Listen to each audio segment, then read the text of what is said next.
Welcome to the Fermented Homestead. If you're new here, my name is Anna, and on this channel, I'm sharing our journey of learning how to turn our home into a homestead. Today, we kind of just have some basic homesteading stuff. I need to go and take care of the chickens, the ducks, get them fed, watered, let out of their cages, not cages, but their coops. And, but then we're gonna go and do some foraging. I've never foraged anything before in my entire life. However, when I got back from the Gulf Coast Homesteaders Meet-up, I found two things that I am super stoked to have. Goldenrod in all of its various forms.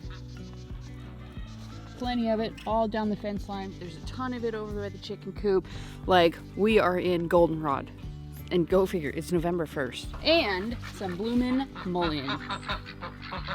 Super pumped. I'm gonna be harvesting these today. I'm gonna be showing you what I'm gonna be doing.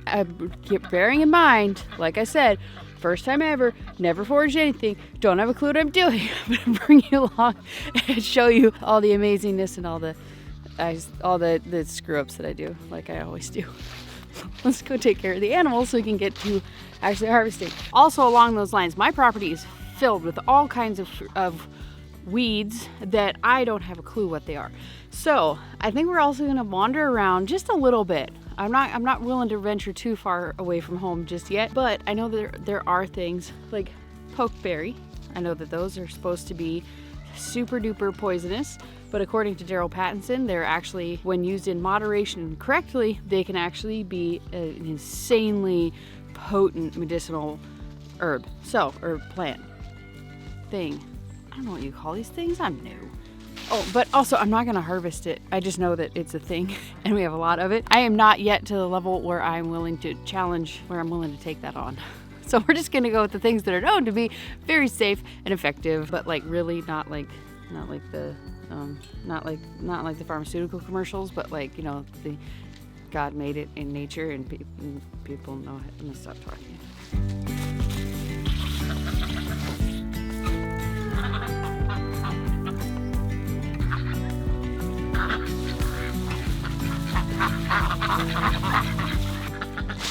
All right, so we got all the chores taken care of. I went down, I fed the ducks, or the chickens, I let them out. All the ducks' pools are filled up. When we went to town the other day, yesterday, we weren't actually able to find a pool. Not super surprising. It is November 1st. Well, it was October 31st then. So I'm actually headed to the big city today, and so I'm gonna hunt around and see if I can find some kind of a better, higher quality pool, one that holds a bit more water and a little bit more of a rigid sides. We'll see what we get. I don't want to spend a whole lot of money, so we'll see what we come up with. Right.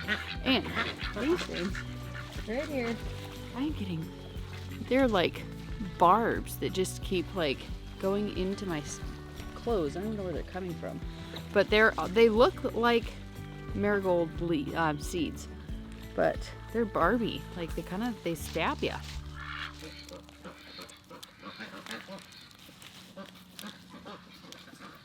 Got those all picked off, so let's go inside. I forgot to grab something to actually put all of our foraging in, so let's go do that. And I think I found something really cool while I was feeding the chickens that I never saw before. And now they're pretty much dead. I wish I'd seen them sooner. Even if I saw them sooner, I wouldn't have known what they were. But anyways, I know for next year, we're gonna have some cool stuff. Got some scissors just in case I need them. And now we're gonna go exploring. The goldenrod seems to be the easiest one for me to harvest. I'm gonna harvest a lot of it because it's flipping everywhere. I'm told that you're supposed to harvest the ones that are in flower. You're supposed to do it kind of in the morning once the dew has burnt off. That's about it. You get the most medicinal properties when you do it in the morning. And you can see, like this guy here, for example, he's already gone to seed. He's already done. So that one is gonna reseed, and we're gonna have plenty of goldenrod tomorrow or next year. And the goldenrod, I think they also spread through the roots. And yes, I am looking for snakes. Don't worry.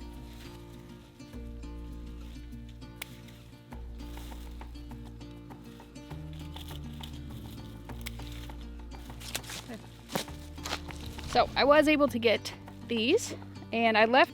There's some that I think are gonna bloom in the next day or two. I don't know, maybe I'll come back for them after I do a little more research. I was trying to look up kind of when the best time is to actually harvest these. So I don't know if it's best to harvest them when they're like this, or I know more than this is not good. Harlequin bug, get over there. But I don't know if harvesting it less than that is okay. I'm gonna take a picture of it. Y'all tell me what you think. I'm gonna run this inside and then we're gonna go get some more. Along that fence line there, I found a couple of other things. This is obviously not the most ideal time of year to go hunting for herbs and plants and things like that because all the leaves fell off. So you have to find something that still has leaves. I found wild carrot, Chinese bush clover, a winged sumac, which I already knew we had, something called the frost aster. If you guys do not know, there is an app called PictureThis. That guy right there. Okay, that thing, it costs a little bit of money. Okay, I'm not making anything from this, obviously. Just if you're new to an area and you want to identify plants, there's a plant one, and there's a plant, a mushroom, an insect one. They all cost a little bit of money, but in my opinion, they are 1,000,000% worth it because I just take a picture of it. Every once in a blue moon, it's like off by like a lot, and it's really easy to tell. And they provide pictures within it. You take a picture. This one up here is my picture, and then it gives you a bunch of example pictures. This one might not be the best example of it, but it provides you a bunch of example pictures so that you can use your own common sense and determine, is this an accurate result? All you do with the app is you either take a picture right there, or if you don't have cell phone service, you can actually take a picture and save it to your camera, and then later on, once you have cell phone service, you just plug in that picture into the app. If you take a nice clear picture, and then you can upload it later on when you have cell phone service, and it'll tell you what it was. This mullein plant, I'm not gonna uproot it. I'm not gonna pull it completely out of the ground. I'm just gonna harvest some of the decent looking leaves towards the bottom, and then I want to leave it so it can flower, because the roots, the leaves, the stalks, and the flowers all have different uses. Let's get our bag and let's harvest some leaves. We're gonna leave the rest of the plant, and I'm just gonna make sure that I harvest it right before we get another killing frost. I have no idea how this thing is still here. We had 2 nights of hardcore killing freeze. It was 26 degrees and 19 degrees. It killed off everything. But this is still here, and somehow the goldenrod is still around too. I don't know how, but I love it. This is probably not the most ideal leaf. It's kind of large, and I think that the smaller the leaf, the more potent it is. So maybe it's just the small leaf has the same amount of goodness to it, and as it grows in size, the medicinal properties stay the same. So like you're spreading out the goodness among the whole leaf instead of it being concentrated. That's my understanding. I don't know what I'm doing. I think that's a fair amount. The leaves don't look, some of them look crappy, but I don't know. I don't know what I'm doing.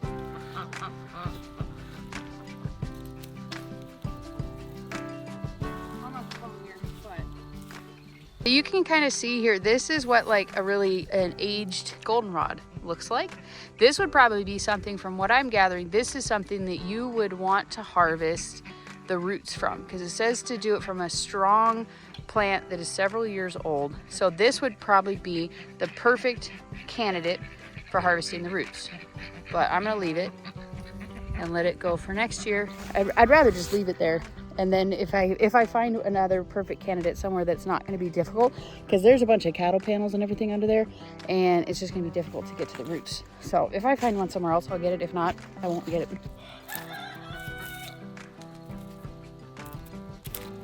Okay. And then with all these plants, you can see like there's parts of it that are dead, and then it gets to parts where it's, I don't know what is that? I need to look that up. All right, y'all, let's go find more stuff. All right, so this is the one that I wasn't sure. It looks like something that they were talking a lot about at the Homesteaders Conference I was just at the Gulf Coast Homesteaders Meet-up. So, into the app here, I'm gonna hit the picture button. I was expecting that to be a beauty berry. I couldn't remember the name of it, but I looked it up. And this is actually called a coral berry. And it is kind of native/invasive to the area. It's not a beauty berry. It just looks very similar, but it is its own species, coral berry. So who'd have thunk it? I'm gonna look up facts about this one. As annoying as cell phones can be sometimes, they are super handy. I was able to look it up and find that it's not really meant for human consumption, and I guess the cat's playing with the tripod. The main reason for that is the high number of saponins in it that give it a very bitter and off-putting taste. So let's go see what else we can find. I want to find another mullein plant. All of this our coral berries. Man. Okay, so do any of y'all living in Missouri ever know about the coral berry? Like, does it have medicinal uses? Should I harvest it? Should I make tinctures out of it? Maybe it can be a medicine in small amounts. What do y'all do with it, or do you just leave it? Like, it seems kind of a waste. It even said that cattle avoid it. Like, why is it so prolific? At any rate, what do you do with it? This whole thing is eventually going to be a grazing pen. Probably going to put some cattle in here. Like, this will be probably like a holding pen. It's not giant, but it's big enough to hold like a cow for a short period of time. Anyways, and probably goats too, but it's filled with brambles. And I just looked it up and it says it's a black raspberry. So we'll see. I really can't explain to you the scope of the coral berries. How have I never seen this? They obviously were not fruiting when I was coming out here last time. I don't come out here often, but this whole area is just coral berries. Please, somebody tell me there's something that I can do with these fields of berries. I think I've gone about as far as I'm gonna go into this side of the property. I don't like to venture very far from home when I'm by myself, because you never know what can be out here, what kind of danger you can get into. I like to stay close to home.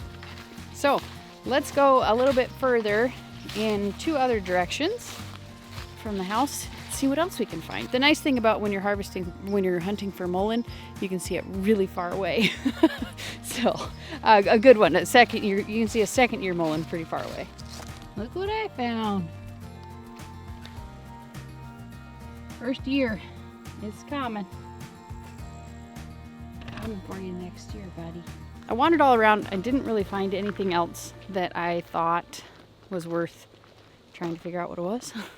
I think there might be something called a hickory pignut in here. I think that might be some of the trees, but they're so far gone, it's kind of hard to tell.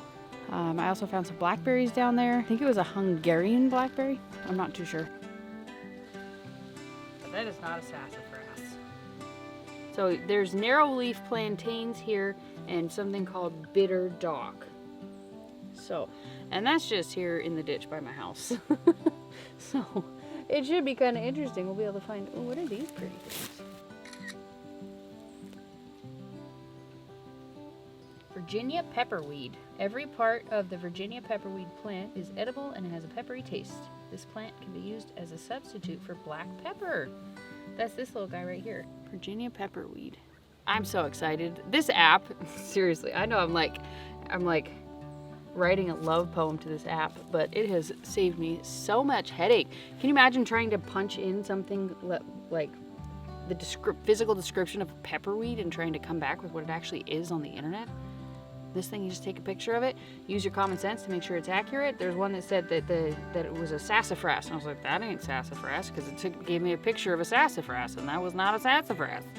So anyway, let's go inside. All right, y'all. So we're back inside, and I need to fix the lighting, don't I? Bees everywhere. I hate bees so much. I just want to go outside.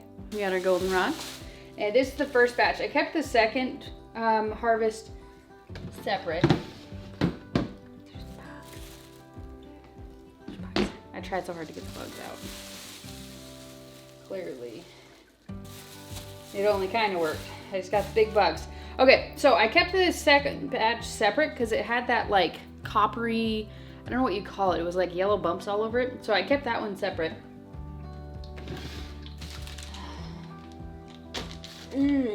In hopes that I will, whatever that is, if it is bad, it won't transfer to the leaves of this one. And the reason for that is that you can actually harvest these leaves and it makes a really great tea. So we are gonna kind of pick through this, get rid of some of the diseased type of bees. We're gonna get rid of the diseased looking leaves and the several leaves that are kind of down towards the bottom here. You need to have a place for it to, there we go.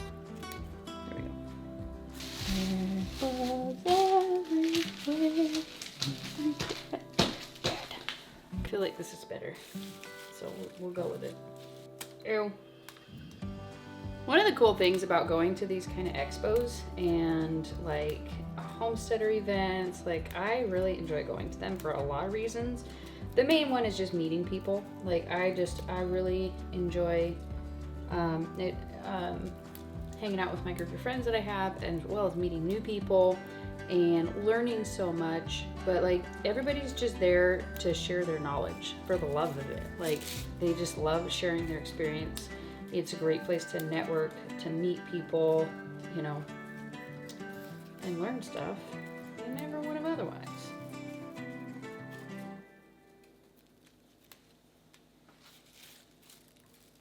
Now, what I'm told that we do is we hang this. You can just cut off the tip, like the flower head part, and just dry that.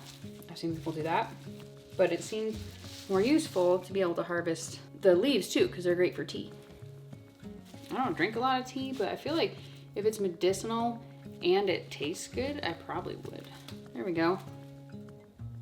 Look at that. I made a hanging thing. I don't know what you call it. These are all gonna be brought out to the chickens. The chickens will get some nice, lovely medicinals. Ew, bugs. So many bugs. The chickens are gonna love it. Now for the mullein. What do we do with it? I did see one person who like cut down, I think it was Dirt Patch Heaven. She cut down the rib to make sure that it got even drying.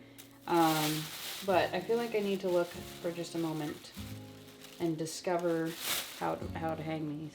What do I do with them? Hold on. We're gonna kind of do the same thing as with the other ones. Make a couple different bundles, I suppose.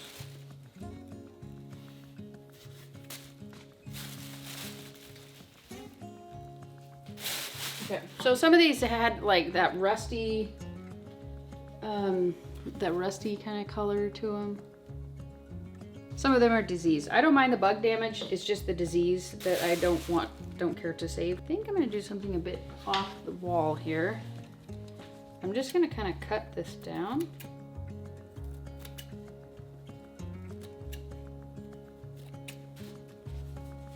Bear with me for a second.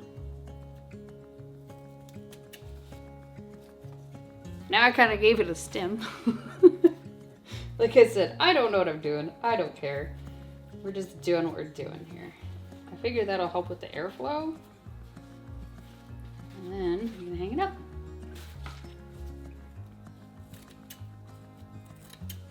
And then these we can just kind of set aside, put them on like a screen or something, and just let these dry, because these are still perfectly usable pieces. I just want to have more airflow. So I'm gonna go ahead, I think in my room, I'm gonna run like a bit of a string across the roof, just so that I have a place to hang this sort of thing, because I don't really know what to do with it other than that. So I think that's what I'm gonna do.